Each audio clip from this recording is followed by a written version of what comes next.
I slammed the door of the therapist's office, my heart pounding like a war drum, only to freeze when I saw her, Jordan, standing there in the rain-soaked street, her eyes locking onto mine with a betrayal that cut deeper than any knife. "You lied to me, Alex," she whispered, her voice cracking like thunder, pulling me back into the web of secrets I'd spun from our very first session. In that moment, as the New York downpour mixed with my tears, I knew the fragile bridge between patient and healer had crumbled, leaving only the raw, forbidden pull of something far more dangerous. The fluorescent lights of Jordan's Midtown Manhattan office buzzed softly overhead, a sterile hum that did little to mask the storm raging inside me. I'd been coming here for months, spilling half-truths like breadcrumbs, hoping they'd lead me out of my own personal labyrinth. But today, as I sank into the worn leather armchair, Jordan's gaze felt different, sharper, like she could see through the cracks in my facade.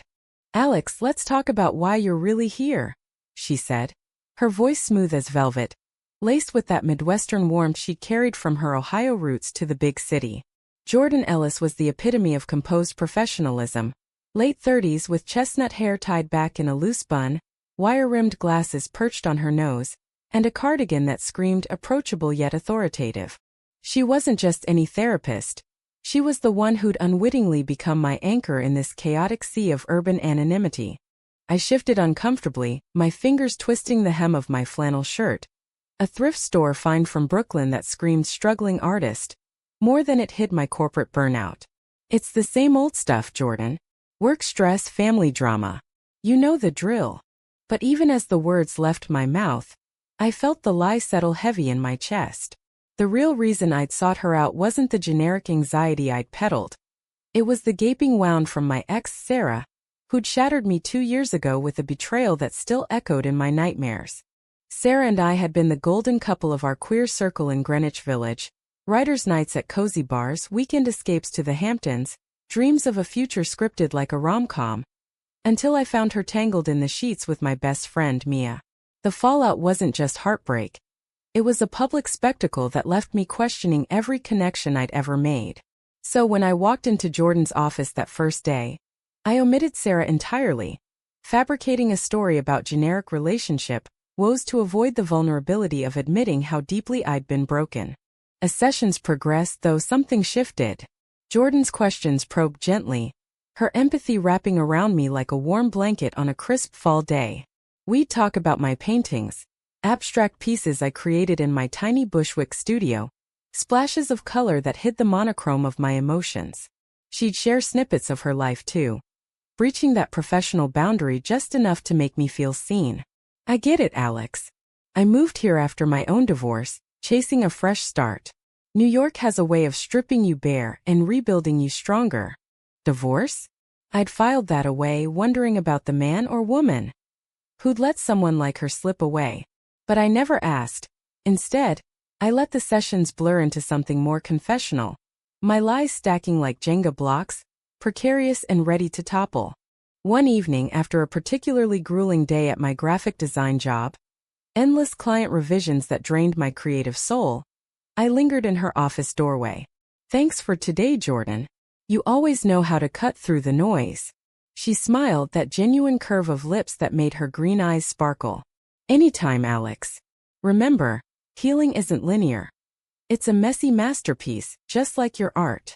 Walking home through Central Park, leaves crunching underfoot in the golden hour light, I felt a flutter in my stomach that had nothing to do with therapy. It was attraction, pure and unbidden. Jordan was straight, or so I assumed from the divorce mention, but the way she listened, the way her hand brushed mine once when passing a tissue, it ignited sparks I thought Sarah had extinguished forever. Back in my apartment, surrounded by half-finished canvases and takeout containers, I poured a glass of cheap Merlot and stared at my phone. Should I cancel the next session? The ethical lines were blurring, and my secrets were festering. But the pull was too strong. Jordan had become my lifeline, even if built on deception. Weeks turned into months and the city pulsed around us, holiday lights twinkling on Fifth Avenue, the buzz of Pride Month parades where I'd march alone, wishing for a hand to hold. In session, I'd dance around the truth, describing vague past relationships that mirrored Sarah's betrayal without naming names. Jordan nodded, offering insights that hit too close, Trust is fragile, Alex. When it's broken, it reshapes how we see everyone after. One day, emboldened by a rare sunny afternoon, I suggested coffee after our appointment, just to discuss that book you recommended. I lied again, my heart racing. To my surprise, she agreed. We met at a quaint cafe in Chelsea, steam rising from our lattes as we talked about everything but therapy. Favorite films, the absurdity of subway delays, her love for jazz clubs in Harlem. As the sun dipped low, casting a warm glow over the cobblestone streets, Jordan leaned in. You know, Alex, outside these walls, you're even more vibrant. Your energy, it's infectious. Her words hung in the air, charged with possibility. I wanted to confess everything then, the lies, the attraction, but fear clamped my mouth shut. That night, alone in bed, I replayed the moment, my mind weaving fantasies of what could be. Little did I know, the foundation of our budding connection was cracking under the weight of my omissions. The first crack appeared subtly, like a hairline fracture in a porcelain vase. It was during one of our unofficial meetups, a walk along the High Line, the elevated park blooming with wildflowers amid the industrial chic of the meatpacking district. Jordan had suggested it, saying fresh air cleared the mind better than any couch session. I agreed, eager for any excuse to be near her. As we strolled, the Hudson River glittering below, she opened up more than ever. My divorce was messy, Alex. He was a good man, but we grew apart. I realized I was living someone else's dream, suburban house, picket fence. That's not me. I crave the chaos of the city, the stories it tells. Her vulnerability hit me like a subway draft. Raw and unexpected. I nodded, murmuring sympathies, but inside questions swirled. Was there room in her heart for someone like me? Emboldened, I shared a sliver of truth. I've had my heart broken too. It makes you guarded, you know? She stopped, turning to face me, the wind tousling her hair. Guarded is one thing, Alex. But closed off? That's a prison of your own making. Her hand grazed my arm, sending electric currents through my veins. In that moment, under the spring sky dotted with kites, I almost told her about Sarah. Almost. Instead, I changed the subject, pointing out a street artist sketching portraits. We laughed, the tension easing, but the lie lingered like unsaid words. That evening, back in my studio, I painted furiously. A swirl of blues and grays, representing the storm I felt brewing. The deception deepened when Mia reappeared. My ex-best friend, the one who'd stolen Sarah, texted out of the blue. Hey Alex. Can we talk? I miss our friendship. Rage bubbled up, but curiosity won. We met at a dive bar in the East Village, neon signs flickering like faulty memories. Mia apologized tearfully. It was a mistake. Sarah and I didn't last. I want to make amends. I listened, the beer turning bitter on my tongue. Part of me wanted closure, but another saw an opportunity to test if I could trust again. Foolishly, I didn't mention this to Jordan. In our next session, I fabricated progress. I'm feeling more open thanks to you. She beamed, proud of the breakthrough, unaware it was built on sand. As summer heat blanketed the city, our meetings evolved. Jordan invited me to a jazz night in a smoky club uptown, the saxophone wailing like a heartbroken lover. We sat close, thighs brushing in the dim light, sharing whispers over cocktails. This feels right, she said softly, her eyes meeting mine with an intensity that made my breath hitch. That night, walking her to her brownstone in the Upper West Side, the air thick with possibility, she paused at the door. Alex, I know this crosses lines, but I feel something here. Do you? My heart soared, but guilt anchored it. Yes, I whispered, leaning in for a kiss that tasted of gin and promise. It was soft, tentative, then deepening into something profound. Two souls colliding in the neon glow of the city. We tumbled into a whirlwind romance, clandestine at first to avoid professional repercussions. Stolen weekends in the Catskills, picnics in Prospect Park, her laughter echoing through my apartment as we cooked pasta from scratch. Jordan confessed she'd questioned her sexuality during her marriage, but never acted on it. With you it feels natural, like coming home. But the lies festered. I still hadn't told her about Sarah or Mia, fearing it would shatter the illusion. When Mia pushed for reconciliation, inviting me to a group hangout, I went, telling Jordan it was a work thing. There, Sarah was present, her presence a ghost from the past. We argued in hushed tones. You ruined me, I hissed. She pleaded forgiveness, but the encounter left me shaken. Returning to Jordan that night, I masked my turmoil with affection. We made love, not explicitly, but in the tender way of rediscovering touch, bodies entwined in sheets that smelled of lavender. Yet as she slept beside me, her breathing steady, guilt gnawed at my insides. The betrayal came swiftly like a summer storm. Mia, in a fit of jealousy or remorse, messaged Jordan anonymously. Ask Alex about Sarah. She's not who you think. I discovered it when Jordan confronted me in her office, her face pale, the professional mask cracking. Alex, who is Sarah? And why have you been lying to me all this time? Her voice trembled, eyes glistening with unshed tears. I froze, the room spinning. It's not what you think. But it was. I confessed everything, the fabricated sessions, the hidden heartbreak, the recent meetup with Mia. Jordan listened, her expression shifting from hurt to anger. I trusted you, Alex. As a patient, as a friend, as more. This violates everything. She asked me to leave, the door clicking shut like a finality. Outside, the city blurred through my tears. Taxis honking, pedestrians rushing past, oblivious to my world crumbling. Days blurred into a haze of regret. I wandered the streets of New York, from the bustling Times Square to the quiet paths of Bryant Park, replaying every moment with Jordan. My paintings suffered. Canvases smeared with angry reds, unfinished and chaotic. Work emails piled up unanswered. My boss's concerned calls went to voicemail. I tried reaching out, a text, a voicemail.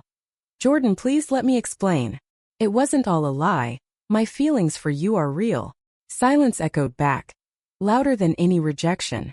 In desperation, I confided in my only remaining friend, Lena, a barista from my local coffee shop who'd become a confidant over countless lattes. Girl, you messed up big time, Lena said, sliding me a muffin across the counter. Therapists have ethics for a reason. But if it's real, fight for it. Her words ignited a spark. I dove into self-reflection, journaling furiously about my patterns, the fear of vulnerability that led to deception, the way Sarah's betrayal had armored my heart. Meanwhile, Jordan grappled with her own turmoil. In her empty office, surrounded by books on psychology and empathy, she questioned everything. Had she missed the signs?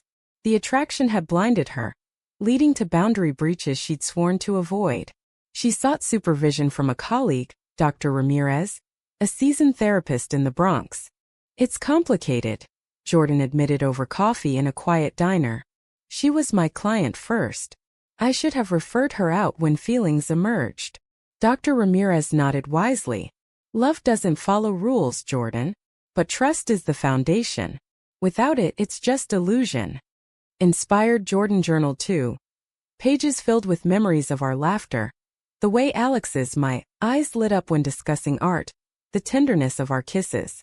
But the betrayal stung deep, echoing her own divorce where lies had unraveled the marriage. The conflict escalated when Mia, emboldened by her meddling, showed up at my studio unannounced. I did it for you, Alex. Jordan's not right. She's using you. Fury boiled over. Get out. You've ruined enough. We argued, voices echoing off the brick walls, until Mia stormed off, leaving me drained. That night, a breakthrough. I emailed Jordan a full confession, no holds barred. I lied because I was scared. Sarah broke me and I didn't want you to see the pieces. But you deserve the truth, even if it means losing you. Jordan read it in her apartment, rain pattering against the window like hesitant knocks. Moved, she replied. Meet me at our cafe. We need to talk. The reunion was tense, steam from our coffees curling like unanswered questions. Why, Alex? Why start with lies? I met her gaze, vulnerability raw. Fear. But I've learned, therapy isn't just sessions, it's living truthfully. We talked for hours, dissecting the drama, the ethical dilemmas, the emotional wounds. Tears flowed, laughter interspersed as we recalled happier moments. I care for you deeply, Jordan admitted, but we need boundaries. I'll step back professionally. You find another therapist. Hope flickered. We agreed to a fresh start, no secrets, building slowly. Dates resumed, museum visits to the MoMA, where we debate abstract art, strolls in Washington Square Park, feeding pigeons and sharing dreams. Yet shadows lingered. Jordan's ex-husband resurfaced, calling with news of a family emergency. His mother ill, needing support. Dutiful, she helped, but it stirred old insecurities in me. Is there unfinished business? I asked one evening over dinner in Little Italy. No, she assured, squeezing my hand. You're my present. But doubt crept in, amplified by my past. The high point came during Pride weekend. Amid rainbow flags and cheering crowds, we marched together, hands linked. This is us, Jordan whispered, kissing me amid the confetti. It felt like redemption, love blooming anew. She faced scrutiny at work, her license under review. This could ruin me, she said, pacing her living room. I held her, guilt crashing like waves. It's my fault. I'll fix it. I confronted Mia publicly at a community event, owning my role. The lies were mine. Jordan's innocent. The truth spread, mitigating the damage, but the strain tested us. In the aftermath, we retreated to a cabin in the Adirondacks. Crisp air, starlit skies. There, by a crackling fire, we laid bare our souls. I forgive you, Jordan said. But forgiveness isn't forgetting. It's choosing to move forward. The review board cleared Jordan with the warning. Stricter boundaries moving forward. Relieved, we celebrated with a quiet dinner overlooking the Brooklyn Bridge, lights twinkling like promises. To new beginnings, I toasted, clinking glasses. But healing wasn't instantaneous.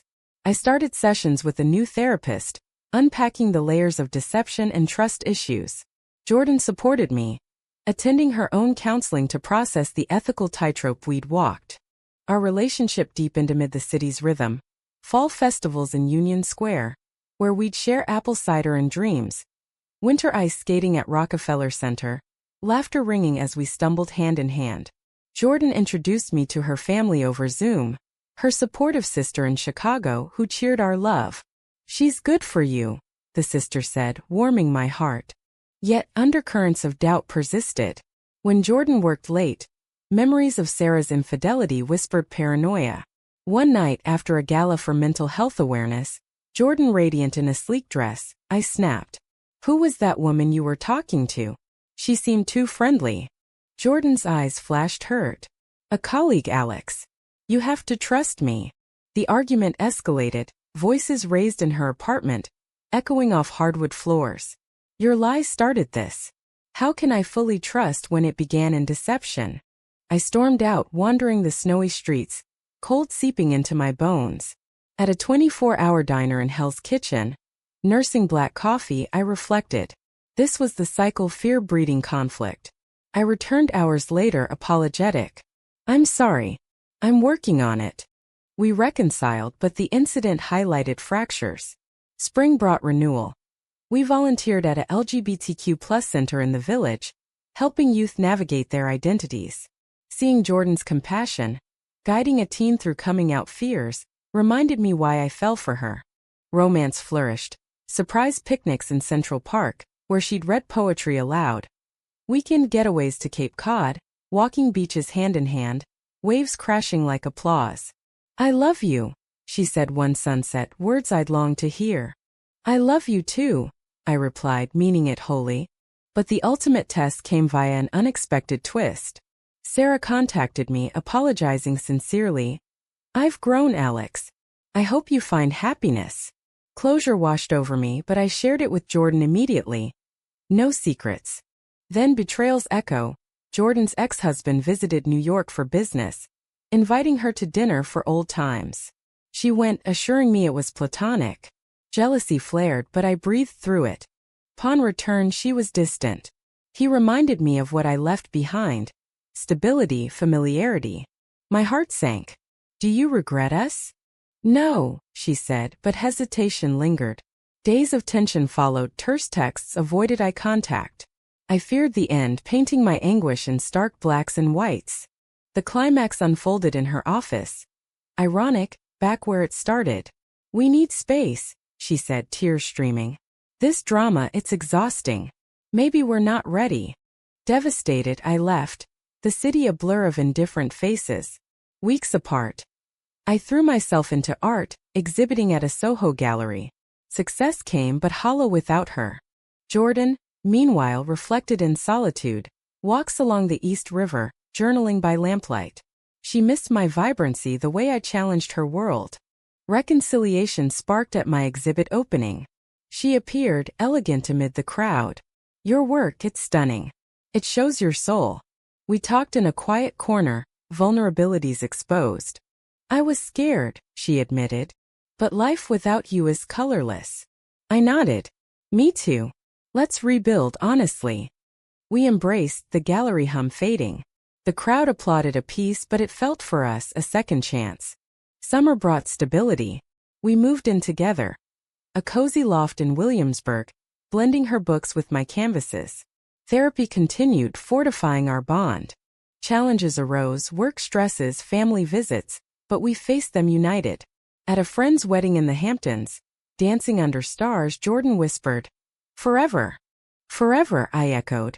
As autumn painted the city in fiery hues, our love story evolved into something profoundly human, flawed yet resilient. We navigated the everyday, morning coffees debating news headlines, evening runs in Riverside Park where we'd share aspirations. Jordan pursued a book on ethical dilemmas in therapy, inspired by our journey. I sold paintings, finding fulfillment in creation. Conflicts didn't vanish entirely. A heated debate over holiday plans, her family in Ohio versus mine scattered across coasts, tested patience. Compromise, she said, pulling me close. We did, hosting a blended gathering in our loft, laughter filling the space. The personnel element shone in quiet moments. Jordan comforting me through a creative block, her words a balm. Me surprising her with tickets to a Broadway show, her joy infectious. Our connection deepened, rooted in truth. One crisp evening atop the Empire State Building, touristy but symbolic, we reflected. From lies to this. I marveled, city lights sprawling below. Redemption, she replied, kissing me softly. But life threw a curveball, Jordan's health scare. A routine check revealing a lump. Fear gripped us. Biopsies, anxious waits in sterile waiting rooms. Whatever happens, we're in this together, I vowed, holding her hand. Benign, thankfully. The ordeal strengthened us, highlighting fragility. It puts everything in perspective, she said post-relief, as we walked home through falling leaves. Love isn't drama. It's showing up. Inspired, we volunteered more, mentoring at the center, sharing our story anonymized to help others. Boundaries matter, but so does humanity, Jordan taught.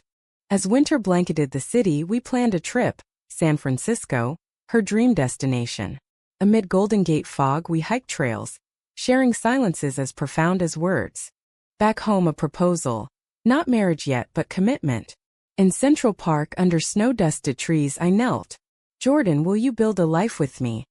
Honest, messy, beautiful? Tears froze on her cheeks. Yes, Alex. 1,000 times yes. The ending wasn't fairy tale perfect. Real love rarely is. We faced ongoing therapy, occasional doubts, but chose each other daily. Years later, looking back, our story was a testament to growth. From deception's shadows to empathy's light. In America's melting pot, two women found solace, proving love's power to heal, forgive, and transcend. It wasn't without scars, but those scars told a tale of resilience. New York, with its relentless pulse, had been our crucible, forging a bond unbreakable. And in quiet nights tangled in sheets, we'd whisper gratitudes, for the therapist who became a lover, for secrets unveiled leading to truth, for a love story etched in the city's soul. Humanity prevailed. Not in grand gestures but in the quiet choice to stay, to love despite the storms.